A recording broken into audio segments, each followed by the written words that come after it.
The galaxy was old. Older than most civilizations cared to remember. It had seen stars born and die, had watched empires rise from nothing and collapse back into dust, and had kept spinning through all of it without pause or care. In 30,000 years, a lot could happen. Species could evolve. New powers could climb to the top. Old ones could fall and be forgotten. Humanity was one of the forgotten ones. No one talked about them much anymore. There were no statues, no memorials, no great halls of remembrance built in their honor. They existed only in old data archives, buried under thousands of years of newer entries, and in the footnotes of academic papers that almost no one bothered to read. The humans were a small and unremarkable entry in the galactic record, a primitive species from a single star system who had barely managed to reach their own neighboring planets before vanishing completely. No final war, no great plague, no last message sent into the void. They simply stopped existing as far as the rest of the galaxy was concerned, and the galaxy had moved on without looking back. The Valkyrie consensus was the oldest of the three great powers now. They were tall, gray-skinned beings with large dark eyes and 4 arms that moved with quiet precision. They had been traveling between stars long before humanity had learned to write. Their civilization was built on logic, data, and careful measurement. They did not believe in things they could not prove. They did not waste time on legends or old ghost stories. And they certainly did not believe in the dead coming back to life. The Mune Collective was the second great power. They were smaller than the Valkyrie, stocky and pale, with wide flat faces and voices like low drums. They were traders and builders, famous for their massive fleets and their ability to organize resources across hundreds of star systems. They were practical above everything else. What could not be bought, sold, or turned into profit did not interest them.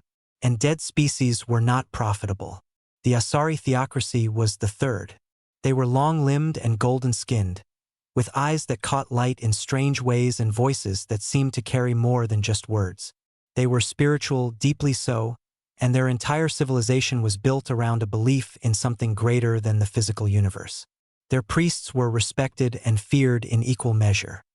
They kept old texts that the other civilizations called mythology, and they believed in things that could not be measured. These three powers shared the galaxy in something close to peace, though it was the kind of peace that came from knowing the cost of war. They had their disagreements, their border conflicts, their political arguments that dragged on for decades. But open war had not happened in 800 years, and no one wanted to be the one to start it again. Life went on. Ships moved between stars. Data was exchanged. Trade was conducted. The galaxy spun. And somewhere in the dark, beyond the edge of everything charted and known, something old began to move. The outer veil was not a place where sensible people went. It was a region at the very edge of the galaxy, past the last clusters of stars, where space became thin and cold and strange. The nebulae out there were dead things, old clouds of gas that had never formed stars and never would. The light was different in the outer veil. It came from far away and arrived faint and tired, as if the journey had taken something out of it. Navigation was unreliable. Sensors gave odd readings. Ships that ventured too far out sometimes came back with instruments that made no sense, logging data that the scientists back home would scratch their heads over for years. The Valkyrie sent survey vessels out there sometimes, not because they expected to find anything, but because their nature demanded that they map and measure everything, even the things that seemed not worth mapping or measuring. It was a matter of principle. The survey vessel was called the Measured Step. It was not a large ship, carrying a crew of 12, all of them scientists and data officers. Its job was simple: travel into the outer regions, collect readings from a series of pre-mapped coordinates, and return home with the data. It was boring work. The kind of work that junior crew members got assigned to when their supervisors wanted to keep them busy without giving them anything important to do. The captain was a veteran named Voskaren, patient and experienced, and very much looking forward to retiring once this tour was finished. The science officers went about their routines without excitement. The data rolled in: gas densities, radiation levels, gravitational readings, the usual nothing. Everything was normal. And then, on the 4th week of the survey run, the sensors picked up something that was not normal at all. It appeared on the long-range screen as a simple contact marker. The system flagged it as anomalous because its size and shape did not match any known natural object in the database. It was not a rock. It was not a gas cloud. It was not a dead star or a piece of scattered debris from some ancient collision. It was a ship. Voskaren stared at the contact for a long time before she said anything. Then she called her senior science officer to the bridge and pointed at the screen without speaking. The science officer looked at it. He leaned closer. He ran the analysis twice. Then he straightened up and said very quietly that the contact appeared to be a vessel of artificial construction, approximately 4 kilometers in length, moving under what seemed to be active propulsion. For kilometers, that was not a small ship. That was enormous by most standards. Voskaren ordered the measured step to reduce speed and hold position. She then ordered a full sensor sweep of the contact. The results came back over the next hour, and with each new piece of data, the atmosphere on the bridge grew a little more tense and a little more quiet. The ship's hull was made of materials that the Valkyrie database did not recognize. Not completely, anyway. Some elements matched known metals and alloys, but the specific combination, the specific layering and treatment, nothing in the archive came close to a match. The design language of the hull, the arrangement of its sections, the geometry of its engine ports, all of it pointed to an origin that was deeply, disturbingly old. The database's best match was flagged as low confidence, but it was there, hull design consistent with records from the early galactic exploration era, approximately 30,000 years prior. Species of origin listed as human. Homeworld, Sol 3. Status: extinct. The bridge was very quiet after that. Voskaren sent a hail. She used standard galactic frequency, the universal emergency band, and 3 other backup channels. She waited. The ship did not respond. It did not change course. It did not slow down or speed up. It simply continued moving, slow and steady and indifferent, on a heading that pointed directly toward the galactic core. She sent the contact report back to Consensus headquarters and marked it as a priority observation. Then she watched the ship until it passed beyond their sensor range, and she kept watching the empty space where it had been for a while after that. Setha 9 was 23 years old, which made her very young by Valkyrie standards. She worked in the Consensus Central Archive, which was a prestigious enough position for someone her age, but in practice meant that she spent most of her days processing old data files and organizing records that no one had looked at in centuries. It was not exciting work. But Setha 9 was the kind of person who read everything, even the things she was not supposed to find interesting. She found the contact report 3 days after it was filed. She almost missed it. It had been placed in a low-priority queue by the receiving officer who had processed it, and a note had been added saying that the sensor readings were likely instrument error caused by the unusual conditions in the outer veil. The recommendation was to archive the report without follow-up and schedule a recalibration check for the measured steps instruments on its return. Setha 9 read the recommendation. Then she read the actual report. Then she read it again. She pulled the hull design analysis and cross-referenced it with the archive's historical records on early galactic civilizations. She spent 4 hours reading through the human entries, the limited and often contradictory records of a species that had existed on the edges of galactic contact, never quite making it to full membership in any interstellar body before they disappeared. Most of the data was thin. There were physical descriptions, some records of early radio transmissions that had reached Valkyrie listening posts thousands of years ago, a few intercepted communications from what appeared to be early-stage space travel. Nothing extensive, nothing impressive, but the hull design analysis matched.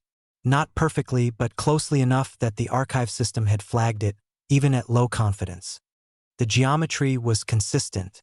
The material signatures overlapped at several key points. She flagged the report for escalation and sent it to her supervisor. Her supervisor read it and told her that instrument error in the outer veil was extremely common and that she should not spend too much time on this. He marked the escalation as reviewed and closed it. Setha 9 sat at her desk for a long time after that. She looked at the report. She looked at the closed status marker. She thought about the image the sensors had captured, blurry, taken at extreme range, but there, a shape in the dark. Something moving that should not have been moving. She made a decision that would change her life and, as it turned out, the lives of everyone else in the galaxy as well. She booked leave, told no one where she was going, and by the end of the week she was sitting in the cockpit of a small rented scout ship at the edge of Valkyrie space, pointing her nose toward the outer veil. The journey to the outer regions took 2 weeks at the scout ship's top speed. Setha 9 used that time to study everything she could find about humanity. She went deep into the archive's oldest records, pulling files that had not been accessed in so long that the system flagged her requests as unusual. She read the old radio intercepts. She studied the physical data on the human homeworld, a planet with high oxygen content, liquid water oceans, and a biosphere of extraordinary complexity and variety. She read the few records of early contact attempts, none of which had ever been completed because by the time Valkyrie scouts had located the Sol system, the humans were already gone. Gone. Just gone. No wreckage. No bodies. No final message. The solar system had been surveyed 4 times over the centuries and all 4 surveys had found the same thing. A quiet system, habitable worlds, evidence of past civilization, and nothing else. The working theory had always been that the humans had managed to destroy themselves before reaching the stars, which, given the limited data on their history, seemed like a plausible enough explanation. Setha 9 read all of this and tried to build a picture in her mind of what kind of species they had been. It was difficult. The records were too thin, too distant. But some things came through clearly enough. They were small by galactic standards, bipedal, relatively fragile physically. They had a very short natural lifespan, but they were, by every measurable indicator, relentless.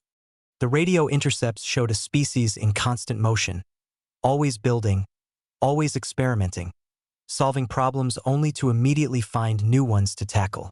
Their early space technology was rough and inefficient, but they had developed it fast. Very fast. There had been a Valkyrie scholar, Setha 9 found, who had written a paper about humanity about 8,000 years ago. The paper was mostly dismissed at the time and barely remembered now. But one line from it sat in her mind for the rest of the journey. Asterisk, of all the species in the early contact records, the humans are the only ones of whom I find myself thinking. Had they been given more time, what would they have become? Asterisk.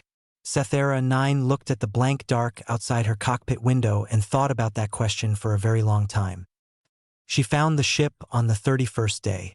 It appeared on her sensors gradually, like something emerging from deep water. First as an energy reading, faint but steady. Then as a mass contact, large and solid. Then, as she brought her ship in slowly on a careful approach vector, as a shape against the distant glow of the galaxy's edge. It was bigger than she had expected, even having read the survey report. For kilometers of ship, maybe more. She could not be certain because sections of it seemed to have been added at different times, the hull patched and extended and modified in ways that spoke of long years of maintenance and repair. The original design was still visible in the basic structure, the skeletal shape of a vessel built for deep exploration, long and narrow with wide engine housings at the rear. But so much had been added to it, so much had been changed, that it was like looking at a building that had started as one thing and had been rebuilt around itself many times over. The hull was dark in most places. Whatever coating had once covered it was long gone, replaced by the natural discoloration of metal that had been in hard space for an impossible amount of time. But there were lights. Not many, but they were there, warm, amber-colored, visible through the seams of certain hull sections and through what appeared to be observation windows spaced along the ship's middle section. Setha 9 stopped her ship at a distance of 2 kilometers and sat looking at it. It was real. It was actually there. She had half convinced herself during the 2-week journey that she was chasing a sensor ghost, that she would arrive in the outer veil and find nothing and have to go home feeling foolish. But it was there. She checked the hull markings with her scanner. They matched the design language in the archive record. Old script, the kind of lettering style that the human radio intercepts had also used. She could not read it. The archive did not have a full translation index for human script, but the scanner matched several letter shapes to known samples and returned a partial reading. USCS Enduring Resolve. She said the words out loud in her own language, translating the sounds as best she could. They meant something close to that which continues to hold on. She sat with that for a moment. Then she reached for the communications panel and opened a hail on the standard frequency. "This is Scout Vessel Narrow Path, Valkyrie registration, to the unidentified vessel. Please respond." She waited. 30 seconds passed. A minute. The ship continued on its course, unchanged. She tried again. She tried different frequencies. She tried the universal emergency band. She tried a simple mathematical sequence, the kind of first contact protocol that was taught to all galactic travelers as a baseline for reaching unknown intelligences. Nothing. She was about to try again when the communication panel lit up with an incoming signal. The voice that came through was calm and clear. It spoke in perfect Valkyrie with an accent that Setha 9 could not place, something almost musical in the way it shaped the words. "Scout Vessel Narrow Path. We detected your approach 14 hours ago. We have been listening to your hails. I apologize for the delay. I wanted to be certain of your intentions before making contact." Setha 9's hands were very still on the console. She kept her voice steady. "Who am I speaking with?" "My name is Marin," said the voice. "I am the primary artificial intelligence of the USCS Enduring Resolve. I have been active and operational for 30,216 years. You are the first non-human contact I have had in that time." A pause. "I have a great deal to tell you," Marin said. "If you are willing to listen." Setha 9 looked at the great dark shape of the ship, at its amber lights warm against the cold of deep space, at the hull that had been repaired and rebuilt and repaired again across 30,000 years of silence. "Yes," she said, "I'm willing to listen," and she meant it with every part of herself. Outside the cockpit, the Enduring Resolve moved on through the dark, patient and steady, heading home. The first thing Setha 9 noticed about Marin was that it never rushed. Most AI systems she had worked with in the Valkyrie consensus spoke quickly and efficiently, delivering information in tight, organized packets. They were built for speed and precision. Emotion and patience were not part of their design.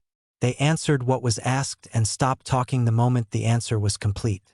Marin was different. Marin spoke the way a very old person speaks. Someone who has lived long enough to understand that there is no real hurry, that the important things are better said carefully than fast.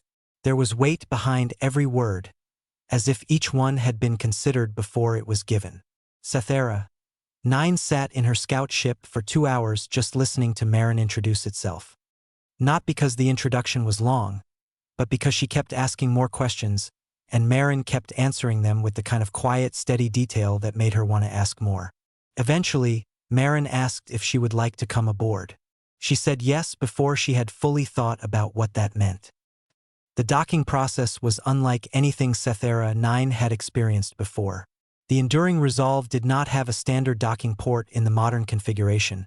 The connection systems used by current galactic vessels had not existed when the ship was built. But Marin talked her through a manual approach, guiding her scout ship to a section of the hull that had been modified at some point in the distant past to accommodate external vessels. The fit was not perfect. There was a clunk, a hiss of pressure equalization, and then the small connector tunnel between her ship and the Enduring Resolve locked into place. Setha 9 sat for a moment with her hand on the hatch release. She was a long way from home. No one knew where she was. She was about to walk into a ship that had been drifting in deep space for 30,000 years, crewed by the descendants of a species that no one had seen in all that time. She released the hatch and went through. The air on the other side was warm. That was the first thing she noticed. Warmer than she expected, almost comfortable, with a faint smell she could not identify, something organic and clean, like soil after rain. The corridor she stepped into was narrow but not cramped, with walls that had been resurfaced many times. She could see the layers if she looked closely, old metal under newer panels, some sections smooth and clean, others rough with age and repair work.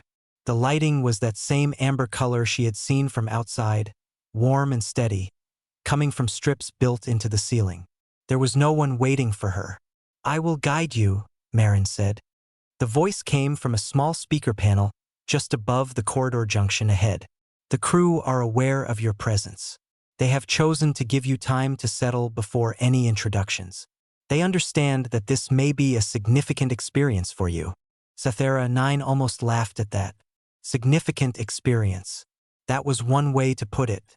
She followed Marin's directions through the ship, turning where she was told to turn, walking corridors that curved and branched in ways that felt organic rather than planned, as if the ship had grown rather than been built. And in a sense, she was beginning to understand it had. 30,000 years of repair and modification and rebuilding had turned the original vessel into something that was part machine and part living history, layers of time stacked on top of each other. Marin brought her to a room near the center of the ship. It was larger than the corridors, roughly circular, with low furniture arranged around a central table. The furniture was made of something that looked like wood, though Sethera 9 could not imagine where wood had come from out here in the void. On the table was a container of warm liquid and a small plate of food she did not recognize. "Please sit," Marin said. "I thought it would be better to begin with the logs." "The logs?" Sethera 9 said. "The mission logs of the Enduring Resolve," Marin said. 30,000 years of recorded history. I have prepared a summary. It will take approximately 6 hours to go through the key entries. I believe it is important that you understand what happened to us before you meet the crew." Sethera 9 sat down. She wrapped her hands around the warm container. It was some kind of drink, and it tasted faintly sweet and slightly sharp, not unpleasant, and she nodded. "Begin," she said. The Enduring Resolve had launched from Earth orbit 30,216 years ago. At that time, humanity was young by galactic standards but moving fast. They had established colonies on several worlds within their home system, had developed functional faster-than-light travel through a drive technology they called the Resonance Fold, and had begun sending long-range explorer vessels out toward nearby star clusters. The Enduring Resolve was one of 12 such vessels launched in the same decade. Its mission was deep space mapping, to travel outward from the galactic plane, chart the structure of the outer regions, and return within 50 years with the data. It carried a crew of 847 people.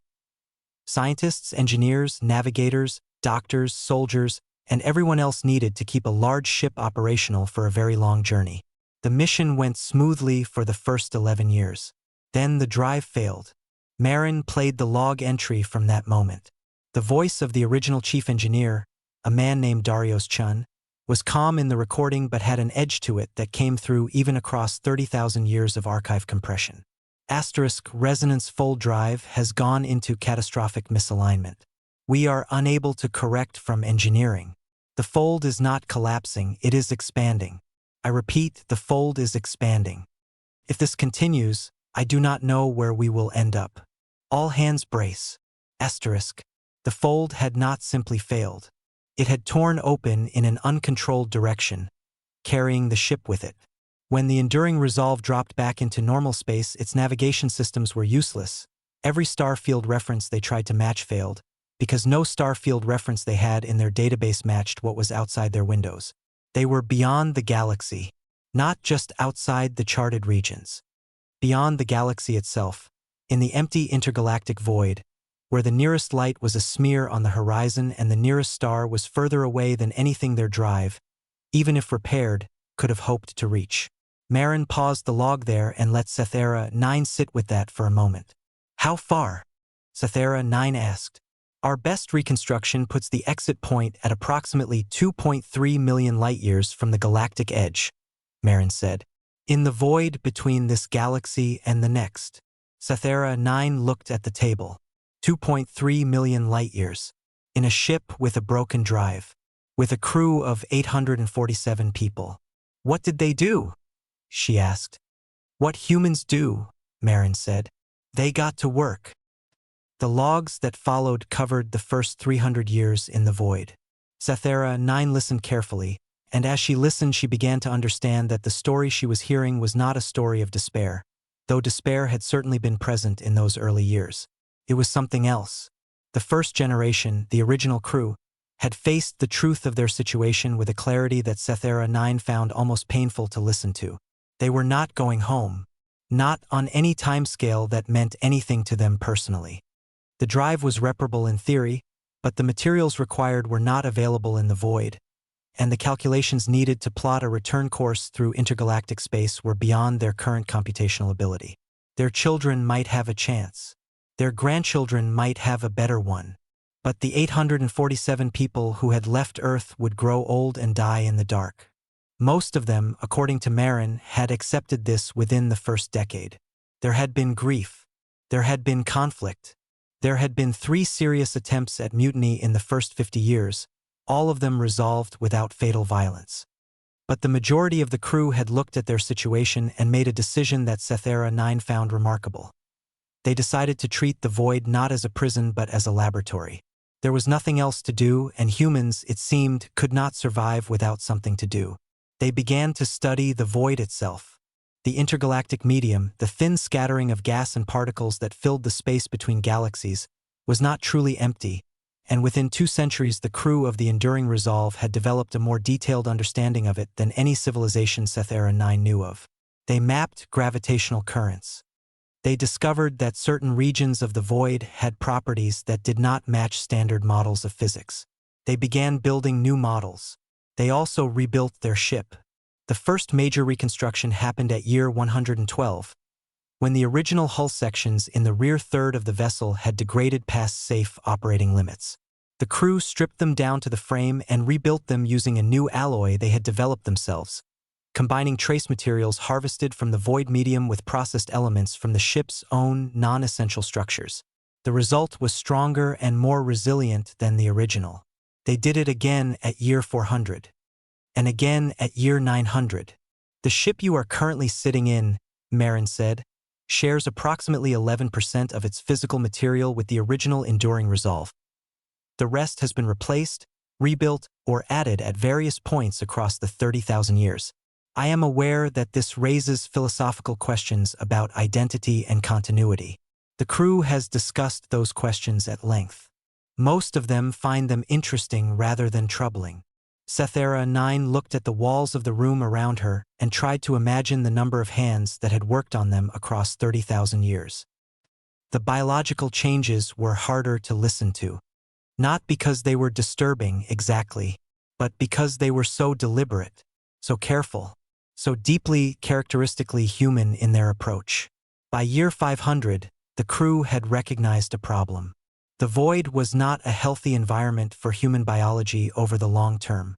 Certain radiation types present in the intergalactic medium caused cellular damage that accumulated slowly across generations. Cognitive function showed measurable decline in populations exposed to the low-stimulation environment of the void.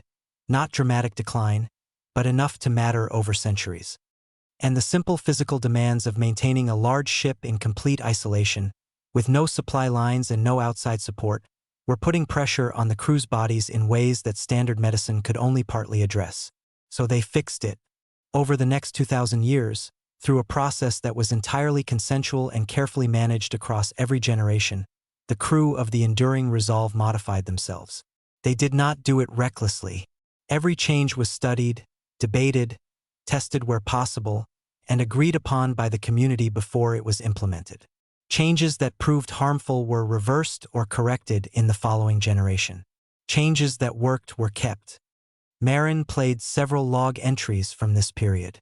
Setha 9 listened to scientists and community leaders and ordinary crew members debate the ethics and the biology in terms that were sometimes beyond her, but whose seriousness was always clear.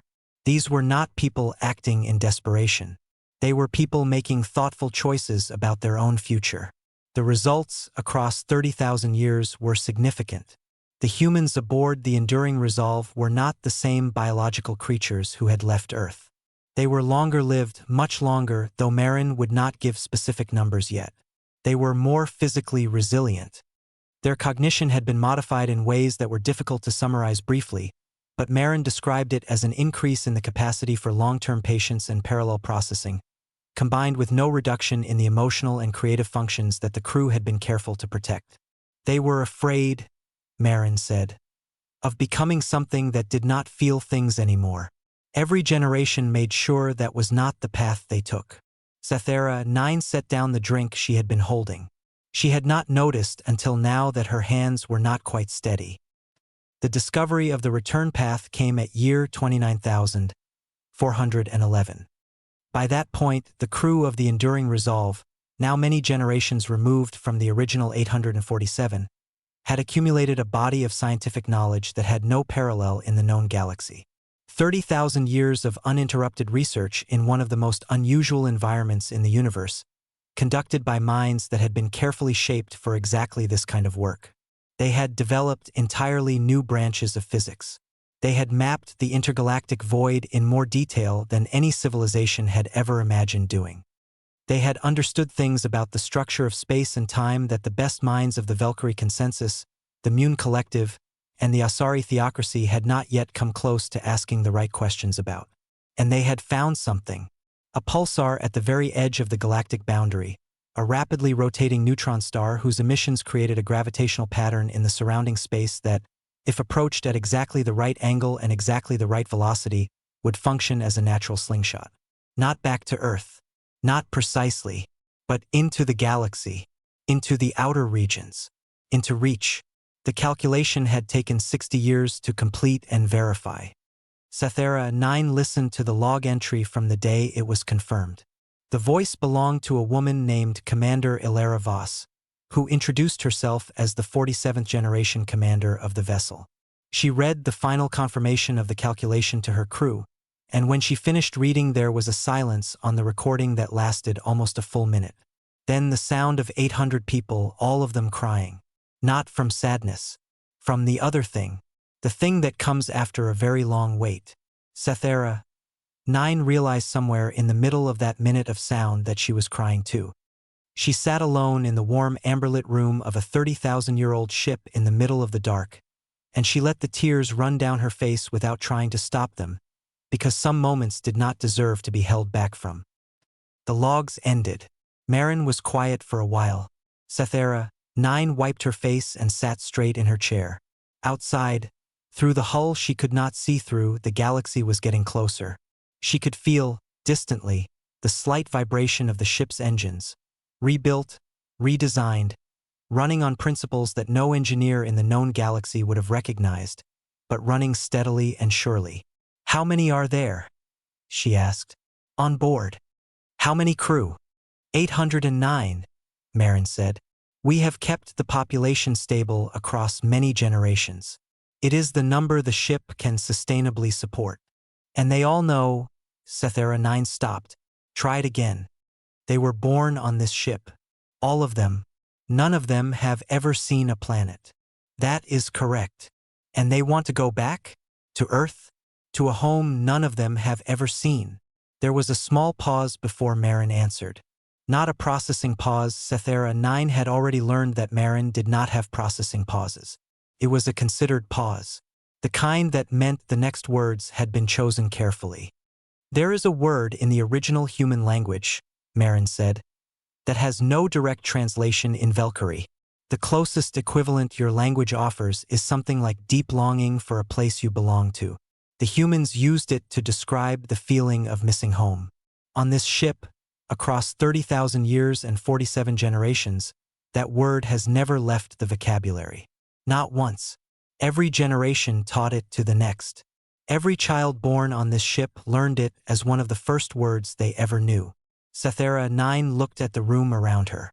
At the wooden furniture made by hands she would never know. At the warm amber light that some engineer 1,000 years ago had decided to use because it was closer to sunlight than cold white.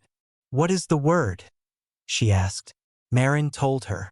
Setha 9 could not pronounce it properly, but she tried anyway. It came out soft and a little broken in her mouth, like something that did not quite fit the shape of her language. But she understood it. She understood it completely. Outside the ship, the galaxy grew slowly brighter as the Enduring Resolve pressed on through the dark, steady and patient and impossibly, stubbornly alive. The report could not be kept quiet forever. Setha 9 had known that from the beginning. She had gone into the outer veil alone and without authorization, had made contact with an unknown vessel, and had been aboard that vessel for 11 days before anyone in the Valkyrie Consensus had thought to check where she was. When they did check, they found her personnel file, her access logs showing weeks of deep archive research into human records, and the automated location ping from her scout ship, sitting docked against the hull of something enormous that was moving steadily toward the galactic core. The consensus response was not subtle. Within 48 hours of locating her, Setha 9 received a direct communication from the office of Senior Director Vosmarin, one of the 12 most powerful individuals in the entire Valkyrie government. The message was formally worded and very short. It told her to stay where she was, to make no further communication with the unknown vessel without official authorization, and to consider herself under administrative hold pending a full review of her conduct. She sent back a reply that was equally short. She told the senior director that she understood, that she would remain in her current location, and that she respectfully suggested the consensus begin preparing for something larger than an administrative review. She did not tell them what she had heard in the logs. Not yet. She wanted them to come and see for themselves. Some things could not be understood from a report. Some things had to be stood in front of. The Valkyrie were not the only ones watching. The enduring resolve was not a quiet ship. 30,000 years of continuous operation meant that it produced a broad spectrum of emissions, engine output, heat signature, low-frequency communications between its internal systems, the occasional burst of what Marin described as ongoing research transmissions. Any long-range sensor network worth its design would pick up a vessel that size once it crossed into the outer regions of the galaxy. 3 networks did. The Valkyrie consensus had the most sensitive instruments and responded first, which was how Setha 9 had ended up where she was. But within 2 weeks of her boarding the Enduring Resolve, the Mune Collective and the Asari Theocracy had both independently confirmed the contact and filed their own internal reports. The Mune response was practical and immediate. A collective council session was convened, the data was reviewed, and a decision was reached in less than a day. The vessel was unknown, its origins were uncertain, its intentions were unknown, and it was heading toward the populated regions of the galaxy at a speed that would bring it into the outer star systems within months. That was not a situation the collective was willing to leave unmanaged. They dispatched a fleet. 40 warships, their hulls painted in the gray and gold of Mune military authority, moving in a tight formation that made their purpose clear to anyone watching. The fleet commander was Admiral Dorothy 7, a hard-faced veteran of 3 border conflicts who had never lost an engagement and had never been known to hesitate once a decision was made. His orders were clean and simple. Intercept the unknown vessel, halt its progress, and conduct a full boarding and quarantine assessment. Biological containment protocol, the official filing said. Everyone who read the filing understood that biological containment was not the real reason. The real reason was that a ship no one had ever seen, from a species no one had seen in 30,000 years, moving through your territory without asking permission was the kind of thing that scared people who were used to being the ones in charge.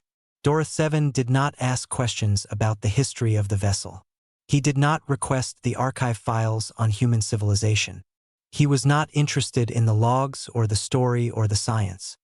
He was interested in the intercept coordinates and the weapons loadout of his 40 ships, both of which he reviewed several times during the journey to make sure everything was in order. The Asari Theocracy's response was slower and stranger. When the contact report reached the High Council of the Theocracy, there was a period of 3 days where nothing official happened at all. Behind closed doors, however, the priests were doing something they rarely did in the modern age. They were pulling out the oldest texts. The Asari kept records that went back further than any other living civilization. Not all of those records were factual history. Many were spiritual documents, collections of belief and prophecy and oral tradition that had been written down over thousands of years. The other galactic powers regarded most of these texts as mythology, interesting as cultural artifacts but not as serious sources of information about the real world. The priests regarded them differently. There was a cycle of texts, very old, from a period approximately 32,000 years ago. They described a series of visions experienced by a group of Asari spiritual leaders who had reported, across several decades, seeing the same images in their meditations. A people of short lives and enormous will, cast out from their world and into the great dark between the stars. The texts described these people in terms that the modern Asari found uncomfortable to read, because they were terms of awe, not pity. The texts said that the people of short lives would be told, by forces greater than themselves, that they could not survive, that the dark would take them, that nothing so brief and so fragile could endure the void between the stars. The text said that the people would not listen. There was one line, copied into 17 separate documents across different centuries, that the High Council found themselves reading again and again in those 3 days. Translated into the closest modern equivalent, it said, and they came back, and they were not what they had been, and the stars that had not known them wept to see them. The High Council sent a delegation, not soldiers, priests, 7 of them, traveling in a single ceremonial vessel, carrying the old texts and a formal message of greeting that had taken 2 days to compose because everyone who tried to write it kept stopping and starting over. Setha 9 knew none of the details of these responses at first. She knew only what Marin told her, and Marin was monitoring every sensor channel available to the enduring resolve with a thoroughness that she was beginning to understand was characteristic of the ship's AI. "You have incoming vessels," Marin told her on the morning of her 12th day aboard. "Multiple contacts. The larger group is Mune configuration. 40 ships, military class. The smaller contact is Asari ceremonial design. 1 vessel." Setha 9 felt her stomach drop. "How long?" "The Mune fleet will reach intercept range in approximately 9 hours. The Asari vessel in approximately 14. And the Valkyrie? A response vessel from the consensus is currently 6 days out. Moving at high speed." Marin paused. "There is also a significant amount of long-range communication traffic that suggests both the consensus and the collective are in active discussion with each other and with the theocracy. The content is encrypted, but the volume and frequency suggest a high level of concern." Setha 9 pressed her hands flat on the table in front of her and breathed slowly. 40 Mune warships. She knew what that meant. She had grown up in a political household and had studied enough galactic history to read a fleet deployment when she saw one. This was not a greeting party. She asked Marin if the crew was aware. "Yes," Marin said. "Commander Voss was informed as soon as the contacts were confirmed." "How did she respond?" Another of Marin's small, considered pauses. "She said she would like to speak with you before the intercept. She is waiting in the forward observation room, if you are ready." Commander Ilara Voss was not what Setha 9 had expected. She had built a picture in her mind from the log entries, a figure of authority and calm, the 47th in a line of leaders stretching back to the original crew. She had expected someone who felt historic somehow, someone who carried the weight of 30,000 years visibly on them. The woman who stood at the forward observation window was of medium height, with dark brown skin and close-cut gray hair, wearing simple work clothes that looked like they had been mended several times. She was looking out at the distant glow of the galaxy when Setha 9 entered, and she turned with a small smile that was warm and completely unhurried. She looked, Setha 9 thought, like someone's grandmother, the comfortable kind, the kind that had seen enough of life to find most things either amusing or manageable. But her eyes were different. It was the first thing you noticed if you looked carefully. They were dark and very still, and behind the warmth in them there was something that did not have a simple name. Depth, maybe. The kind of depth that came not from age alone but from a particular kind of life. A life lived at the edge of everything. "You must be the one who came looking for us?" Commander Voss said in Valkyrie that was clear and easy, spoken without hesitation. Setha 9. Setha 9 said. "Yes. Good instincts," Voss said simply. She turned back to the window. "Marin tells me we have company coming. 40 Mune warships," Setha 9 said. "I think you should know. The Mune military does not deploy 40 ships for a welcoming ceremony." "No," Voss agreed. "It doesn't." She was quiet for a moment, studying the stars. "We've been watching their approach. Marin has run their vessel configurations against the technical databases we've built up over the years. We have a fairly complete picture of their weapon systems." Setha 9 looked at her. "You've been building databases on current galactic civilizations?" "We've been listening to transmissions from the galaxy for about 800 years, Voss said, with the same easy tone she might have used to discuss the weather. "Long-range, fragmentary, but enough to build a working picture over time. We know the major powers. We know the general political structure. We know enough. She paused. We wanted to understand what we were coming back to. 800 years of listening. Setha 9 filed that away and kept her expression neutral. What are you going to do? She asked. When the Mune fleet arrives. Commander Voss turned from the window. The small smile was still there, but it had changed slightly. It was quieter now, more serious. Talk to them, she said. That is always the first choice. She looked at Setha 9 steadily. We did not come 30,000 years through the void to start a war on the doorstep. That is not who we are. The Mune fleet arrived in 8 hours and 40 minutes, slightly ahead of Marin's estimate. They came in fast and pulled into a blocking formation directly ahead of the Enduring Resolve's course line. A classic intercept spread, the kind designed to make absolutely clear that the vessel ahead had two options: stop or go through them. 40 ships, all of them larger than Setha 9's scout vessel. Their weapons arrays visible and active, their running lights set to the red configuration that in Mune military protocol meant, we are prepared to use force. Admiral Doroth 7 did not waste time on pleasantries. His transmission came through on the open hailing frequency, loud and flat and official. He identified himself, identified his authority under Mune collective law, and issued a formal order for the unknown vessel to come to a full stop immediately, submit to a boarding assessment, and await further instruction. He gave a deadline of 30 minutes. He did not say what would happen at the 31-minute mark, but 40 warships in blocking formation said it clearly enough. Setha 9 stood in the communications room of the Enduring Resolve and watched Commander Voss listen to the transmission. Voss's face did not change during it.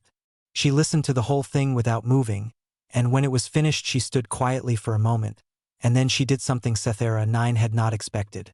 She looked at Setha 9 and asked, calmly, if the Mune Admiral's rank insignia meant he was the senior officer of the fleet or the senior officer of the entire Mune military branch. Setha 9 blinked. Fleet Commander, she said. Not branch. Voss nodded as if this confirmed something.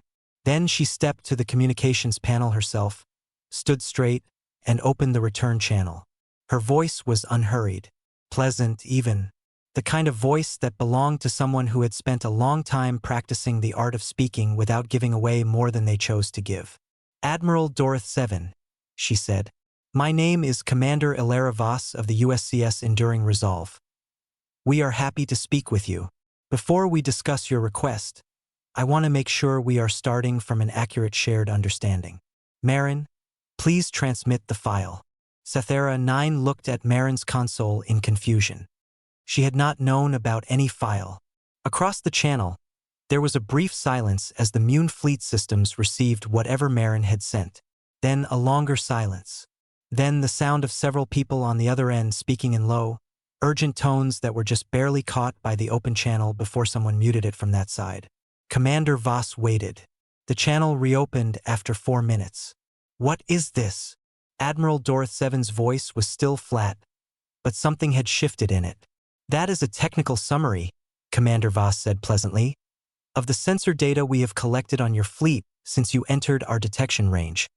Hull configurations, propulsion outputs, weapon specifications, shield frequencies, and formation tactical analysis. Took Marin about 40 minutes to compile. We wanted you to know that we have read your weapon specifications thoroughly, Admiral, and we would like you to reconsider your current approach. She said it the way you might tell someone they had forgotten their coat. Gently, without drama, as a simple and helpful observation. The silence from the Mune fleet lasted a very long time. Then, slowly, the 40 warships began to move. Not toward the Enduring Resolve. Sideways, opening the course line, clearing the path. Admiral Doroth 7's next transmission was noticeably shorter and noticeably quieter than his first. He requested a formal communication session at the earliest convenience. He did not mention the boarding order again. Setha 9 stood very still and watched the Mune fleet part around the Enduring Resolve like water around a stone, and she felt something move through her chest that was equal parts amazement and a very specific kind of relief. The Asari vessel arrived 6 hours later. It did not form a blocking pattern. It came in slowly, with its running lights set to the ceremonial white configuration that the Asari used for occasions of deep significance, and it hailed the enduring resolve in a voice that was noticeably unsteady. The lead priest identified herself as First Voice Saranili. She said that the theocracy had sent her with a message. She read it in full on the open channel, and her voice shook only slightly during the reading. The message said that the Asari kept old texts, and that those texts had spoken of a people who would be lost and would come back changed. It said that the theocracy had not been certain for a very long time whether those texts described something real or something imagined. It said that the arrival of the enduring resolve had answered that question, and that the theocracy considered itself to owe the people of this ship a significant debt for what had been said to their ancestors in a time long past. It ended by asking, simply and with no political weight attached, if the crew of the enduring resolve would accept a greeting. Commander Voss listened to the message in full. Then she looked at the ceiling in the way she sometimes did when she was thinking carefully. "Marin," she said. "Is the old word for greeting still in the formal language records?" "Yes, Commander," Marin said. "The original Earth formal greeting used in the pre-departure diplomatic records." "Send it," Voss said. "The old word. In the original language." Setha 9 heard the transmission go out. A single spoken word, short and rounded at its edges, in a language that had not been heard outside this ship in 30,000 years. On the Asari vessel, someone who had spent 2 days composing a message and had been shaking the whole way out here began to cry. By the time the Valkyrie response vessel arrived 6 days later and formally placed Setha 9 under official custody, the Enduring Resolve had held 3 separate communication sessions with the Mune fleet, received a ceremonial exchange of gifts with the Asari delegation, and Marin had politely declined 4 requests for technical information from parties that Setha 9 could not identify but suspected were Mune intelligence services operating under false identifiers. The Valkyrie officer who came aboard to collect Setha 9 was young and visibly uncomfortable with his surroundings. He delivered the formal custody notice without making eye contact with anything, confirmed that she would be transported home for review, and asked in a very small voice whether she had any personal belongings to collect. She had a bag. She collected it. Commander Voss walked her to the docking connector herself. They stood at the hatch for a moment without speaking. "Will you be in trouble?" Voss asked. "Probably," Setha 9 said. "I went absent without leave and made unauthorized contact with an unknown vessel." She paused. "I think it was worth it." Voss looked at her for a moment with those still, deep eyes. Then she held out her hand in a gesture that Setha 9 had seen in the human log entries. The old greeting and farewell, an open right hand extended forward, offered to be taken. Setha 9 took it. The grip was firm and warm. "Tell them the truth," Voss said. "All of it. Don't let them make us into something simple." Setha 9 nodded. She went through the hatch. Behind her, the Enduring Resolve closed its doors and pressed on, steady and unhurried, toward the light of home. Around it, the galaxy watched. For the first time in 30,000 years, it had something new to think about. The hearing room in the Valkyrie Consensus headquarters was designed to make people feel small. It was a large circular chamber with high ceilings and tiered seating that curved upward on all sides, so that whoever stood in the center was always looking up at the people judging them. The walls were pale gray stone, smooth and cold. The lighting was sharp and white. There were no windows.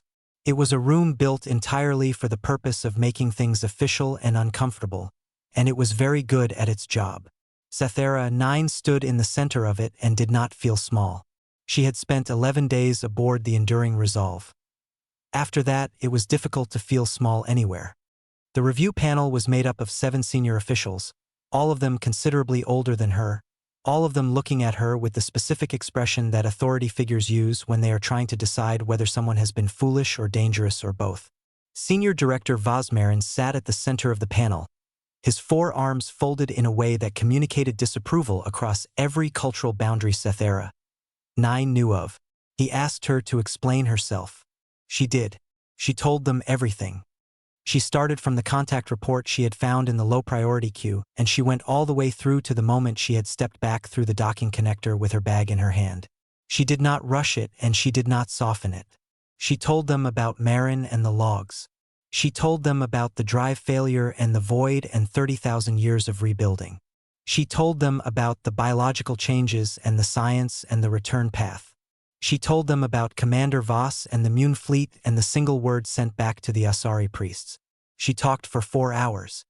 By the end of it, the 7 officials were sitting very still, and the disapproving expression on Vosmarin's face had changed into something that had no clean name, something between professional concern and a feeling that the ground had moved slightly under his feet without warning. When she finished, the room was quiet for a long time.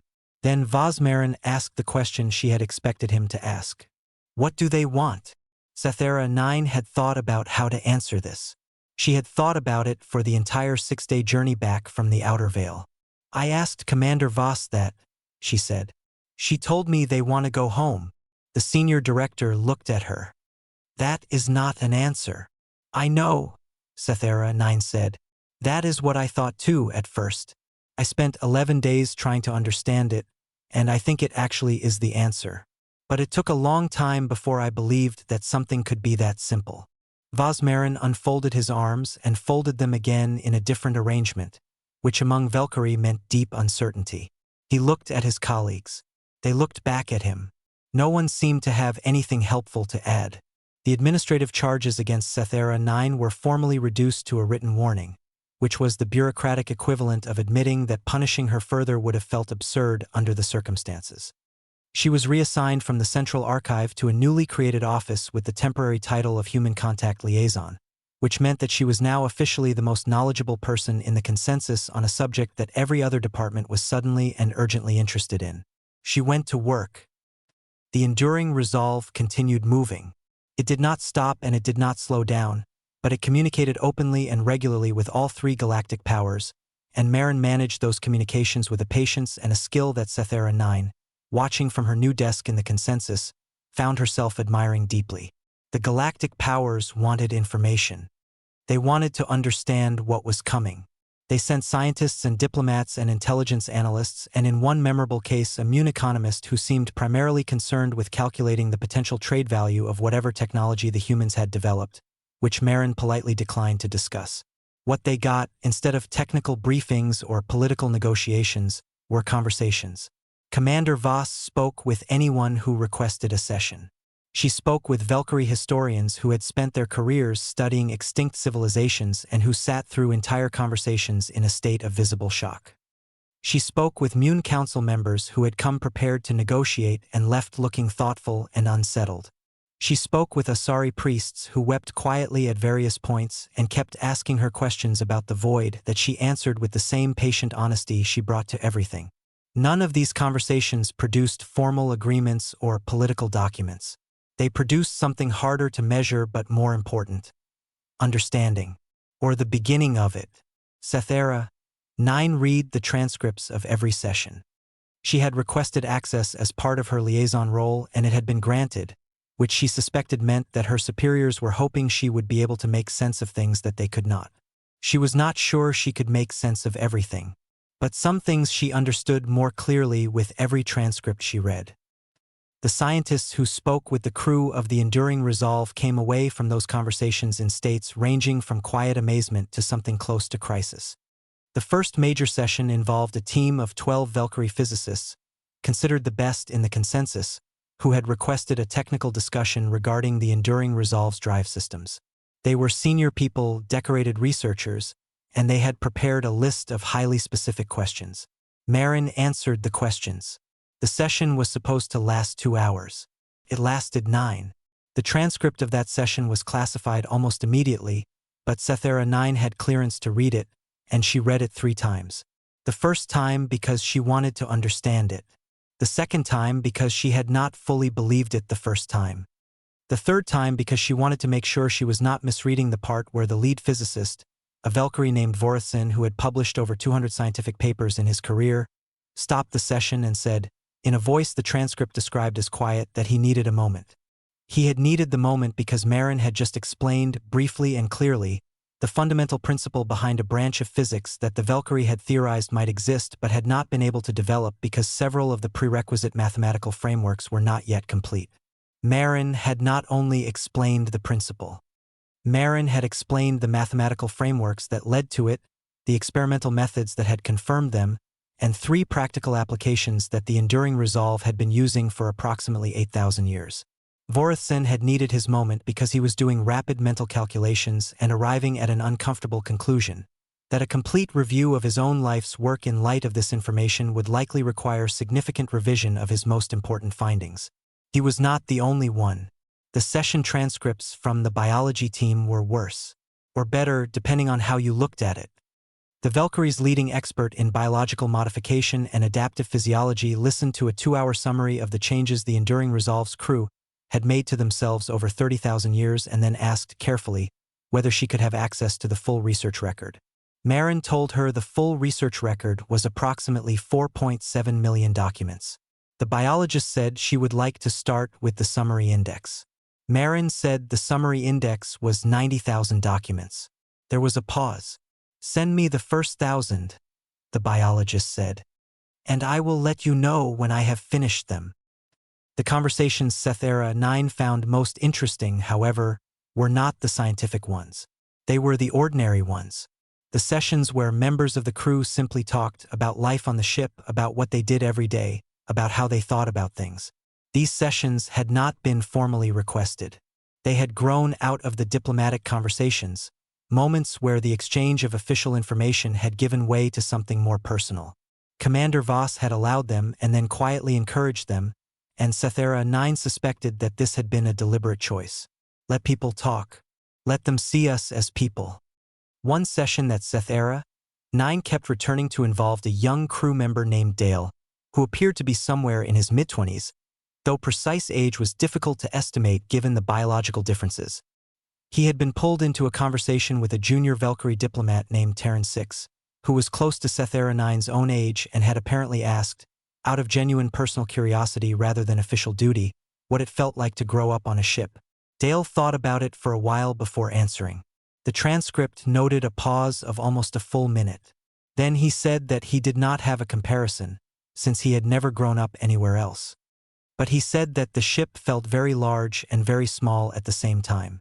Large because there was always something new to learn, always a project running, always older crew members who had spent decades working on problems that you could join and contribute to even as a young person. Small because you knew everyone and everyone had known your parents and everyone would know your children, and that was sometimes a weight and sometimes a comfort and usually both at the same time. He said that the thing that surprised visitors most, when they heard about life on the ship, was that it was not sad. They always expected it to be sad, he said, this small closed world moving through the enormous empty dark. But it was not sad. It was very full. There was too much to do and too much to think about and too many people to care about for sadness to have much room. Terran 6 asked him if he was afraid of what he would find when they reached the galaxy. When he reached Earth, Dale said yes. He said he thought most of the crew was afraid, though they did not talk about it the way the question implied. It was not a sharp fear. It was the gentle fear that comes before something you have wanted for a very long time, when you start to wonder whether the real thing can possibly be as good as the version of it you have carried in your mind. He said that he had grown up learning the word for homesickness, the untranslatable word, and that it was interesting to be feeling it for a place he had never been. Terran 6 did not have a response to that. The transcript noted another long pause and then a topic change. Setha 9 read that exchange and sat with it for a while before she moved on to the next file. The Galactic Powers convened their first joint emergency session in 800 years. It was held in neutral space, aboard a station that had been built centuries ago precisely for this kind of meeting and had been used so rarely that parts of it had to be reopened and cleaned before the delegations arrived. Representatives from all 3 powers sat around a table that was notably uncomfortable for everyone, which was probably intentional. The meeting lasted 3 days. Setha 9 attended as the Valkyrie human contact liaison, which made her one of the more junior people in the room but also, as it quickly became apparent, one of the only people in the room who had actually been aboard the Enduring Resolve and spoken at length with its crew. This made her opinion sought after in ways that her rank technically did not justify, and she gave it as clearly and as accurately as she could. The central debate of those 3 days was the question that Vosmarin had not been satisfied with the first time. What do they want? The Mune Collective had prepared a formal threat assessment. It was a thorough document that outlined every possible aggressive scenario involving a technologically superior vessel crewed by a biologically enhanced species moving through galactic space without authorization. It had 47 pages. Setha 9 read it and thought that every page demonstrated exactly how little its authors understood what they were dealing with. She said so, which caused a period of tension that took most of the second day to settle. What she tried to explain, and what she felt with increasing frustration was not landing with the weight it deserved, was that the threat assessment was built on a model of behavior that did not apply to the crew of the Enduring Resolve. It assumed that superior power led naturally to the desire for dominance, that a species capable of demonstrating strength would demonstrate it through force, that what a civilization built across 30,000 years of isolation would be used for conquest. None of those assumptions, she said, matched anything she had heard or seen aboard the ship. The Mune delegation asked how she could be certain. Superior capability could be hidden. Peaceful presentation could be a strategy. Setha 9 looked at the Mune delegate and said, as patiently as she could, that if the Enduring Resolve had wanted to use its capability aggressively, it had had 40 Mune warships sitting in a blocking formation in front of it 9 days ago and had chosen to send a data file instead of a weapon. The Mune delegate had no good answer for that.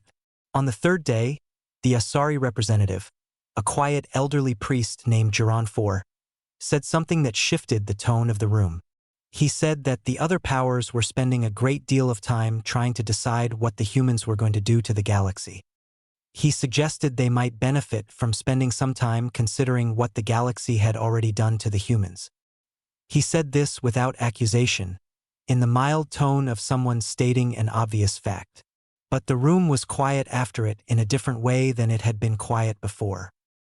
Setha 9 filed her own report to the consensus panel the evening of the third day. It was not a political document. She had been asked for one, but she wrote what she actually believed instead. She wrote that the crew of the Enduring Resolve had spent 30,000 years in conditions that would have broken most civilizations in a fraction of that time.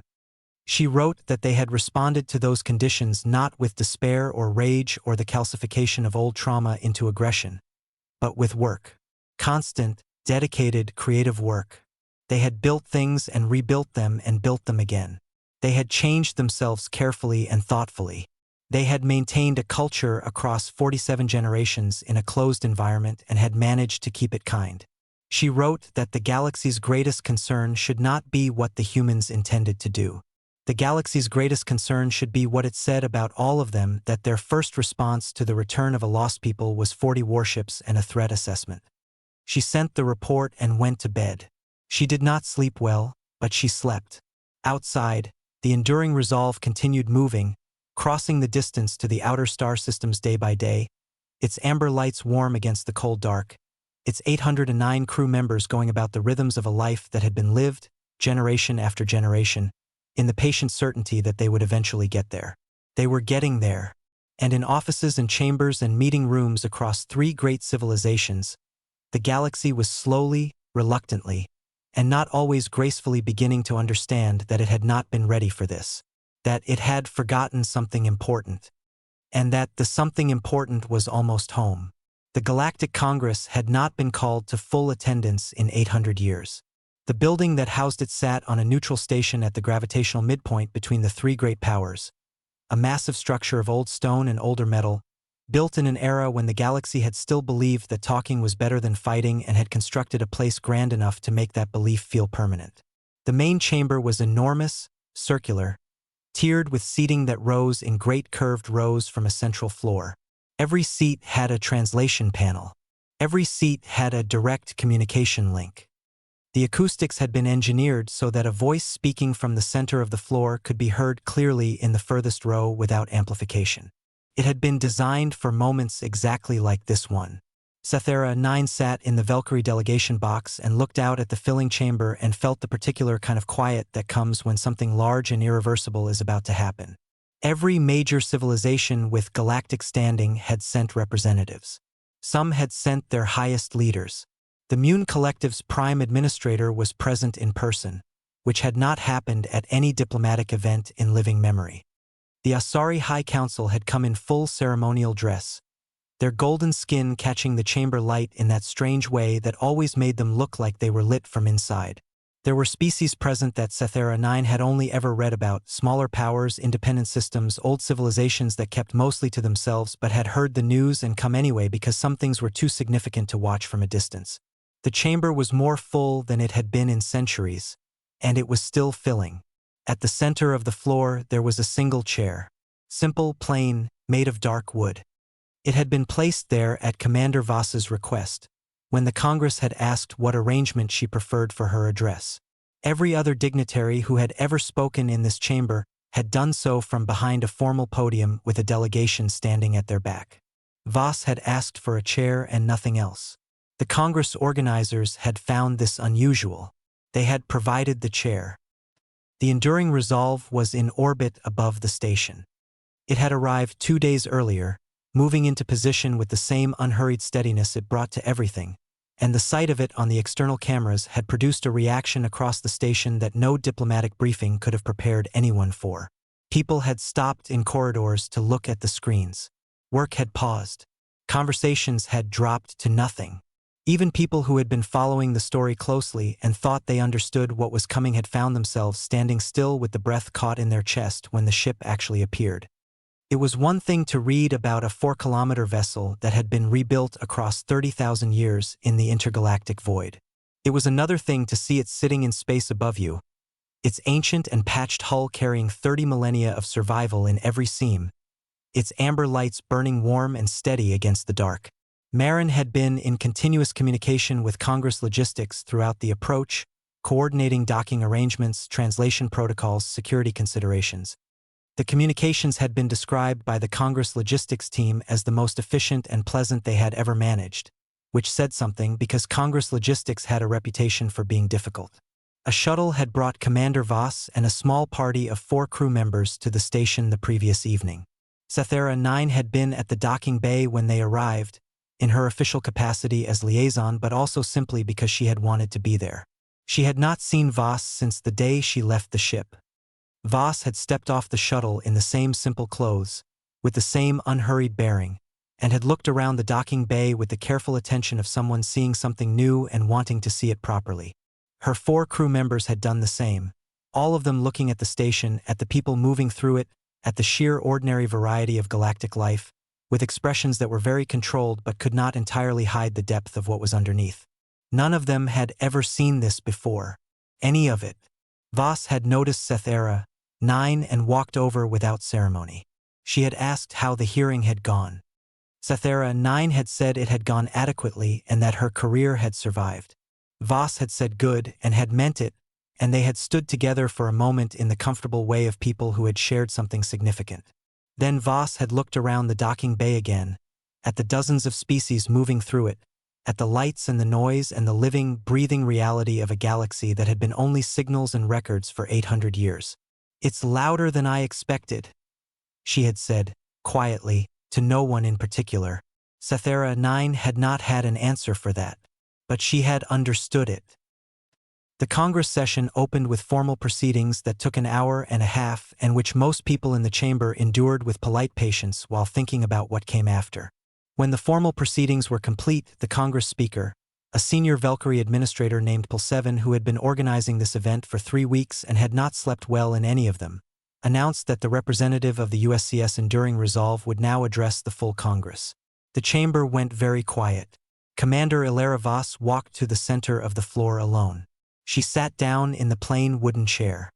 She looked up at the thousands of faces looking back at her from the tiered rows, every shape and color and configuration that galactic life had produced, all of them still, all of them watching, and she took a breath that was slow and very deliberate.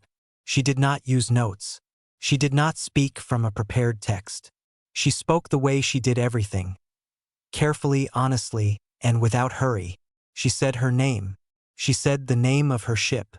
She said that she was the 47th commander of a vessel that had left Earth 30,000 years ago with 847 people aboard and a mission that was supposed to last 50 years. She paused there for a moment and let the numbers sit in the room. Then she told the story. Not the technical version, not the diplomatic version, but the plain human version, the one that started with a drive failure and a crew that woke up to find themselves further from home than any calculation could have prepared them for. She talked about the first generation, the people who had understood they were not going home and had chosen to keep going anyway. She talked about the rebuilding of the ship and the long years of research and the careful changes made to themselves across the generations.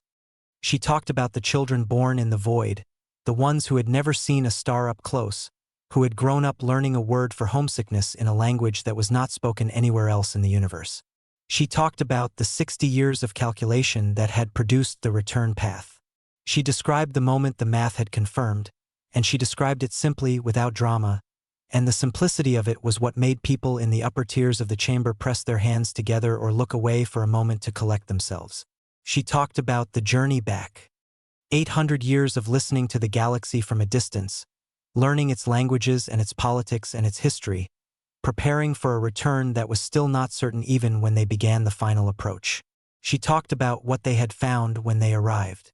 The Mune warships, the Asari priests, the Valkyrie archive clerk who had come looking for them in a rented scout ship because she had found a report in a low-priority queue and had not been willing to let it go. Setha 9 looked at her hands in her lap when Voss said this. Around her in the delegation box, her colleagues were very still. Then Voss said the part that the galaxy had been waiting to hear, the answer to the question that had been asked in every meeting room and diplomatic session and private conversation since the Enduring Resolve had been detected in the Outer Veil. She said that the crew of the Enduring Resolve had not come back to make demands. They had not come back to claim territory or demonstrate power or seek restitution for anything that had happened to their ancestors in the long silence. They had not come back to frighten anyone, though she understood that their arrival had frightened people and she did not hold that against them. They had come back because it was home, not the galaxy, not any political structure or civilization within it. Home in the oldest and most specific meaning of the word, the place your people came from, the ground your first ancestors had walked on, the star that had warmed the world where everything that you were had first begun. They wanted to go to Earth. They wanted to land. They wanted to feel the ground of a world beneath their feet, something none of them had ever done, something 47 generations had told their children they would one day do. They wanted to see the star called Sol rise over a real horizon. They wanted to put their hands in actual soil. That was all. The chamber was very quiet when she finished. The kind of quiet that is not empty but full of thousands of people breathing and thinking and feeling things that were too large for immediate words. Then the Asari high priest, old Geronfor, who had spoken quietly at the summit and shifted the whole tone of the room, stood up from the theocracy delegation box. He did not go to a speaking podium. He simply stood, and in the clear acoustics of the chamber his voice carried to every row. He said that the Asari theocracy recognized the people of the Enduring Resolve as a people who had been lost and had found their way back. He said that in the old language of his faith, there was a formal acknowledgement that was spoken when something long absent returned to its rightful place. He said that he would now speak it, and he hoped the humans would receive it in the spirit in which it was intended. He spoke several sentences in the oldest form of the Asari language, and the translation panels in the chamber rendered them as, * you were not forgotten. You were not replaced. The place you came from waited. Welcome back to the living stars. *. Voss listened to the translation. Something moved across her face. Not a breaking, nothing so dramatic as that. More like the very slight shift that happens in a person who has been holding something steady for a very long time and has just, for a moment, been allowed to set it down. She said thank you, in the old Earth language. 2 words, soft and plain. The chamber, against all congressional protocol, began to make noise. The formal resolution granting the Enduring Resolve and its crew unrestricted passage to the Sol system and full rights of settlement on Earth passed with near-unanimous support before the session ended. The Mune Collective voted in favor. Vosmarin of the Valkyrie Consensus voted in favor and looked Setha 9 thought like a person who was doing the right thing and knew it and was quietly relieved to have gotten there. The handful of abstentions were from minor powers who were still processing what they had heard and had decided that abstaining was more honest than voting on something they had not yet fully understood. It was done. It was official. The paperwork, as Marin had once said to Setha 9 with what she had come to recognize as the AI's version of dry humor, would take longer than the journey. The enduring resolve broke orbit 2 days later. Setha, 9 watched it go from the station's observation deck. She was not alone. A crowd of people from a dozen species had gathered at the windows, drawn by the same instinct that had brought her there. No one talked very much. They just watched. The great ship moved away from the station slowly at first, and then with increasing purpose as its engines brought it to full power. In the clean light of open space, it looked exactly what it was: ancient and repaired and rebuilt, carrying the marks of 30,000 years on every surface, not elegant in any conventional sense but possessed of a kind of gravity that had nothing to do with mass. It looked like something that had decided it was going to survive and had then done exactly that, for longer and against worse odds than anything had a right to. Setha 9 watched until it was a point of light among other points of light, and then until she could not tell it apart from the stars. She was still standing at the window when her communication panel signaled an incoming message. She read it and read it again, and then turned away from the window and walked quickly to her office, because the message required her immediate and full attention, and she did not entirely trust herself to respond to it correctly while still looking at the stars. The message was from Marin. It was short. It said that during the weeks of transit between the outer veil and the station, the enduring resolve had been broadcasting on a very specific frequency. Not a general communication channel, a targeted signal, narrowband, encoded in a format that only a specific type of receiver would recognize.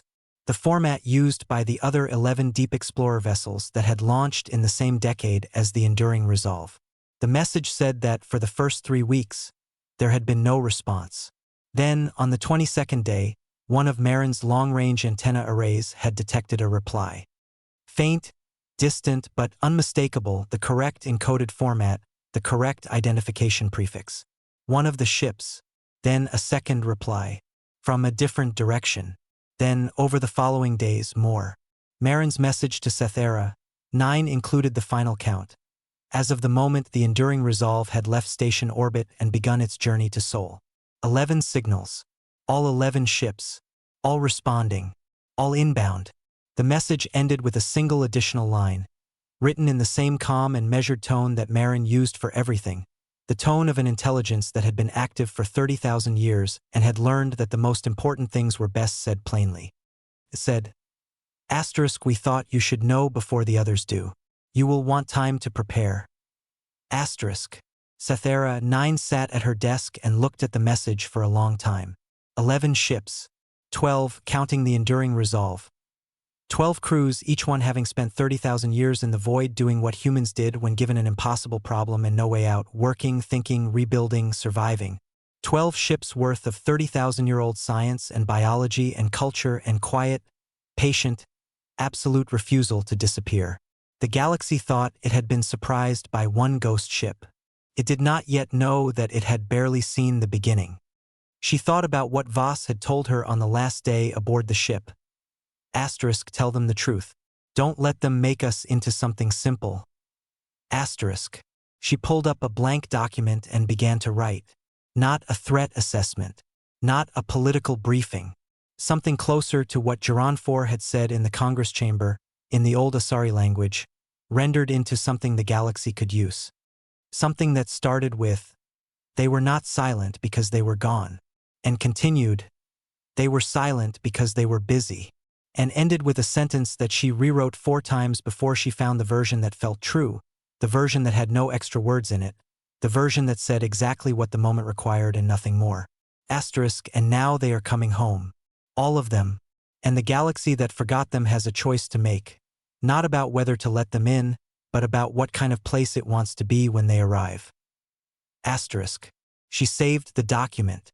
She sent it to every senior official in the consensus who had clearance to receive it and several who did not but who she had decided needed to read it anyway. Then she leaned back in her chair and thought about a young crew member named Dale who had grown up on a ship in the dark between the galaxies and had learned a word for homesickness before he had learned almost anything else. She thought about 809 people on an ancient, rebuilt, impossible vessel, crossing the last stretch of distance between themselves and a world none of them had ever seen. She thought about a star called Sol, and a planet called Earth, and soil that had been waiting for 30,000 years for someone to put their hands in it. Outside her window, the galaxy went about its business.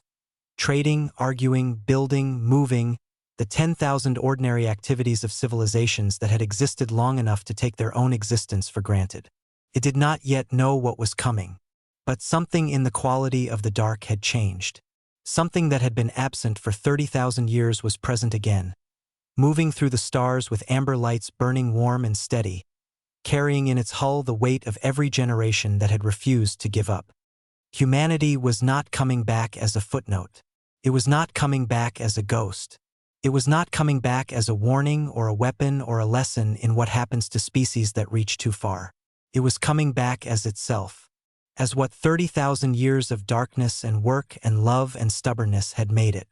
And the stars, whether they were ready or not, were going to have to make room.